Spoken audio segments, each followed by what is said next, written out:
সাফল্য আসে সাধনার মাধ্যমে, সেই সাধনা বঙ্গ হয় নেশায়।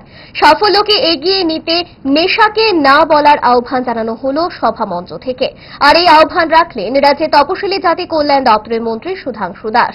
আজ ফটিকরাইয়ের নজরুল কলাক্ষেত্রে আহ্বান করা হয়েছিল মেধাবী পড়ুয়াদের সংবর্ধনার আসর। 2024-25 শিক্ষাবর্ষে মাধ্যমিক এবং উচ্চ মাধ্যমিকে প্রথম এবং দ্বিতীয় বিভাগ স্থানাধিকারীর আমন্ত্রণ জানানো হয়েছিল সংবর্ধনা মঞ্চে। সভায় সংবর্ধিত পড়ুয়াদের হাতে তুলে দেওয়া হয় স্কুল ব্যাগ সহ স্মারক।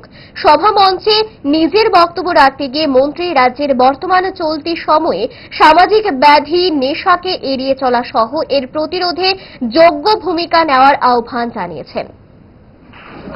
সবাই হাততালির মাধ্যমে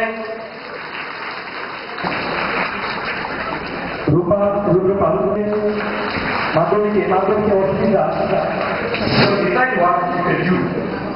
number two now coming to for boys, ছেলেদের উদ্দেশ্যে বলছি। বর্তমানে আমাদের যে বাজেট তৈরি করে আমরা, বাজেটের মধ্যে স্বাস্থ্য দপ্তর আলাদা করে, এটা আগে ছিল না, নতুন করে এখন গত 8-10 বছর যাবত শুরু হয়েছে আমাদের রাজ্যে কি নেশামুক্ত কেন্দ্র তৈরি করা। কয়টা? এই বছর ঊনকোটি জেলাতে আমরা 3টা নেশামুক্ত কেন্দ্র তৈরি করব, উত্তর জেলাতে 5টা করবো, ধলাই জেলাতে 7টা করবো। এইভাবে স্বাস্থ্য দপ্তর বাজেট তৈরি করব। কেন নেশামুক্ত কেন্দ্র? কি এডিক্টেড হয়ে যাচ্ছে ছেলে মেয়ে, এমন পরিমাণে ড্রাগস করে নিচ্ছে, ড্রাগস নেওয়ার কারণে তাদেরকে নেশামুক্তি কেন্দ্র রেখে তাদের উপর টর্চার করে তাদেরকে সুস্থ করে বাড়িতে পাঠানো হচ্ছে। এটা একটা বড় সমস্যা। Consume of alcohol, drug addiction has become rampant in our society nowadays.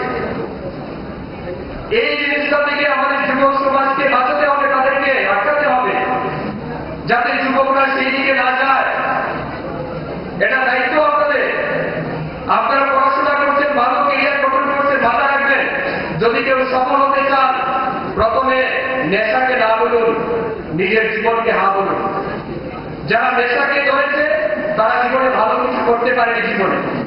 আজ এখানে যে বা যারা মধ্যে বসে আছেন তাদের লাইফ হিস্ট্রি দেখবেন, এরা কিন্তু কেউ নেশা করে। ঠিক আছে?